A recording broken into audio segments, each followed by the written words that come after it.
Eulogy for Denis Alberga, preacher, Briggie. Ecclesiastes 3 verses 1 and 2 state, to everything there is a season and a time to every purpose under the heaven, a time to be born and a time to die, a time to plant and a time to pluck up that which is planted. On October 5, 1960, a bouncing baby boy was born to Evadne Earl and Milton Alberga, my uncle, in the community of Orange River in the parish of St. Mary. Denis was the first child for both parents. At an early age, he was relocated to Portland, where he joined the extended family, that's my family, at 2 Johnstone Road, Port Antonio.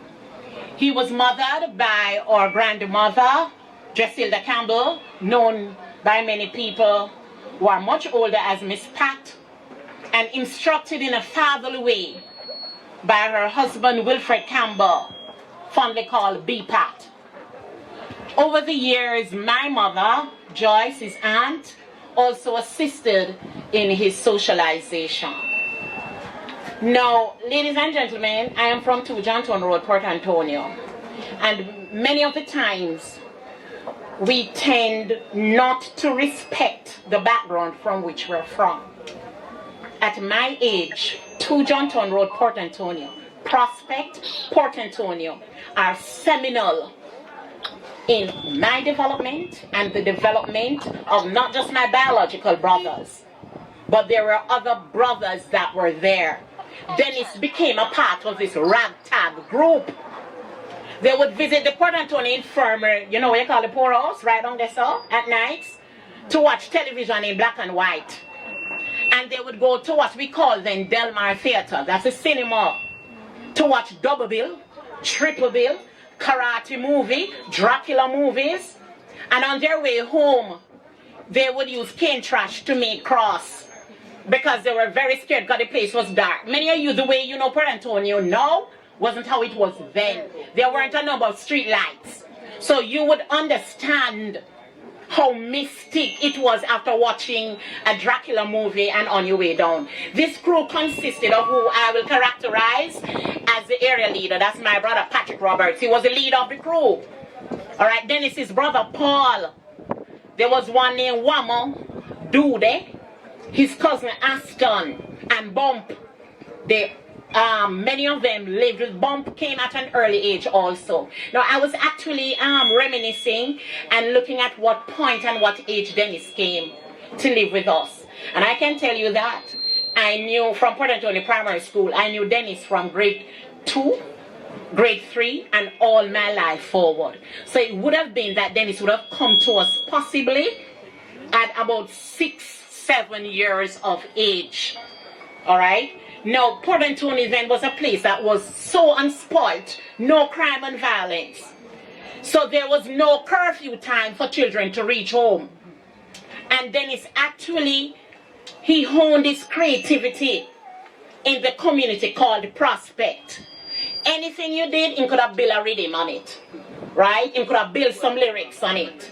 He played a number of lead roles in the dramatic presentations that the Alberga Roberts clan wrote, directed, produced, staged, and performed. And by the way, these were all to fund the People's National Party, right? And if you know us, you know we are PNP, so let us just get that out of the way. All right? All right, okay, all right. No beautiful speaking here. All right. Therefore, one of the things we knew is that this was actually the genesis of his development. Our stage was Miss Bailey's home on Vida Lane. Now, as the only girl out of the crew, you know, I never mixed with them. When they behaved, I didn't know them. All right, I would go up and do my recitation, and Denis and the crew, they did their thing. All right, but this was fertile soil for who we are today. Under the instructive leadership of Dracilda Campbell, our grandmother, Denis, I don't know how any of you know this, but Denis was in a marching band started by my grandmother. And I decided I was not going to be part of any marching band, all right, that they were in. Okay? Because you understand that when you are like the lone girl with all these boys, you want to remain female. Alright? And you don't want them to overtake you. Dennis played the cymbals. And he was so full of pride. I don't know if he even learned how to play it. He was just clanging them through the streets of Port Antonio. Alright?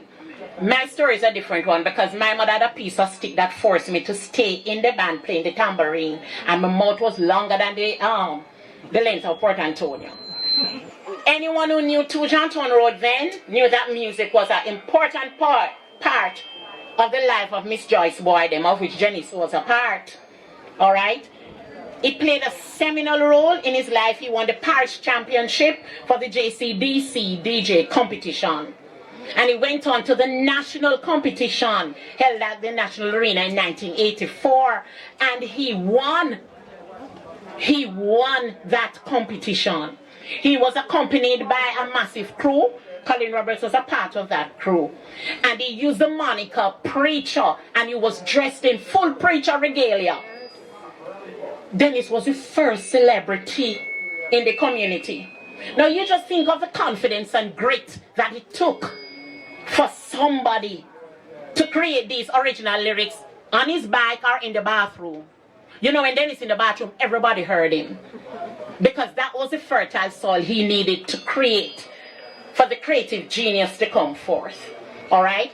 But this creativity and these lyrics, they move from the bathroom to mushroom into becoming the national winner for this particular competition. His father, Uncle Milton, migrated in 1961. I think it was a month before I was born in March. And he kept in touch with Dennis and Paul through letters to his mother. How do I know this? I was the scribe. I used to write. So I knew my uncle was in touch with his son and what they were doing.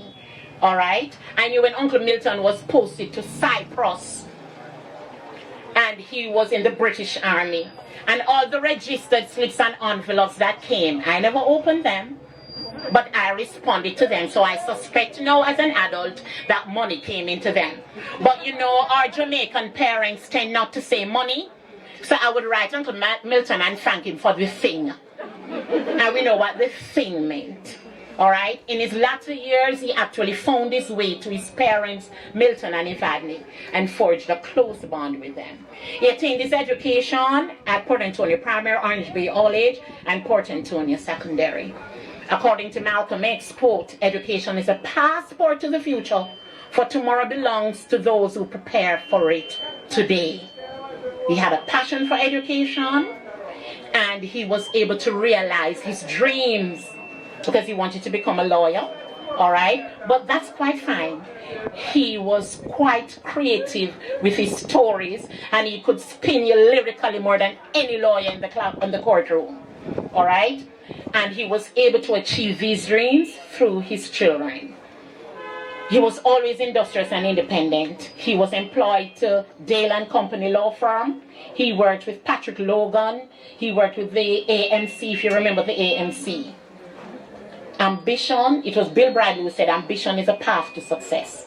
Persistence is a vehicle you arrive in.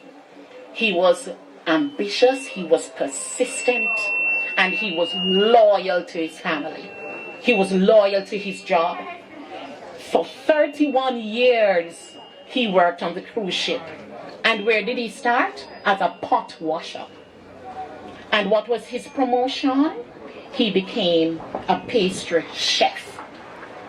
Through hard work, determination, tenacity, and grit, which is something that we need to instruct our young people on. Now in 1984, he met the lovers of his life, the vivacious Karen. See her right here, so? Alright, yeah, they were joined, and as Karen characterizes it, in holy matrimony in 1989. 2 years later, Danico and his son Tajay were born.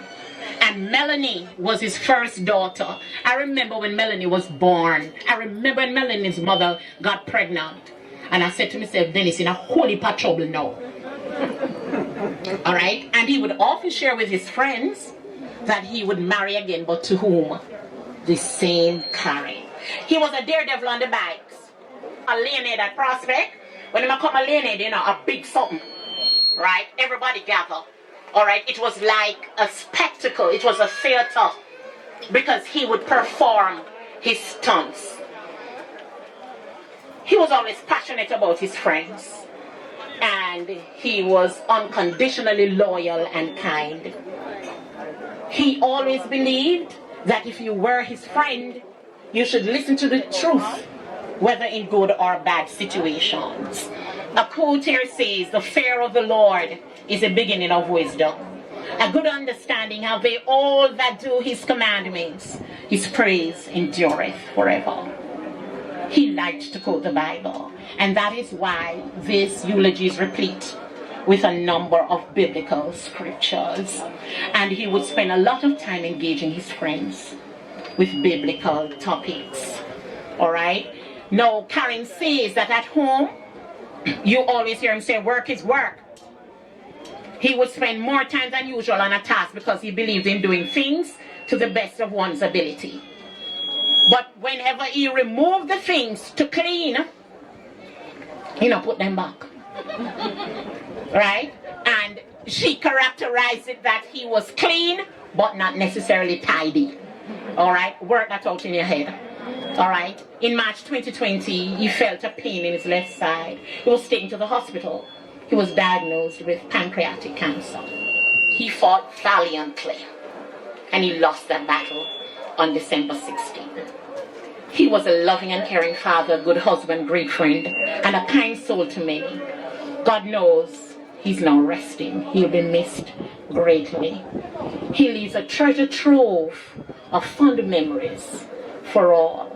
He leaves his wife Karen, parents Vivian and Milton, children Melanie, Denisha, and Tajay, brothers Paul, Dalmain Lee, and Burnell, sisters Donna, Marcy, and Angela. Many cousins, relatives, and friends to remember the good times they shared together. I read this poem in memory of him as I close, the man in the arena. It is not the critic who counts, not the man who points out how the strong man stumbles, or where the doer of deeds could have done them better. The credit belongs to the man who is actually in the arena, whose face is marred by dust and sweat and blood, who strives valiantly, who errs, who becomes short again and again, who spends himself in a worthy cause, who at the best knows in the end the triumph of high achievement, and what worst if he fails, at least fails while daring greatly. So that is his place, shall never be with those cold and timid souls who neither knew victory nor defeat. May his soul rest in peace.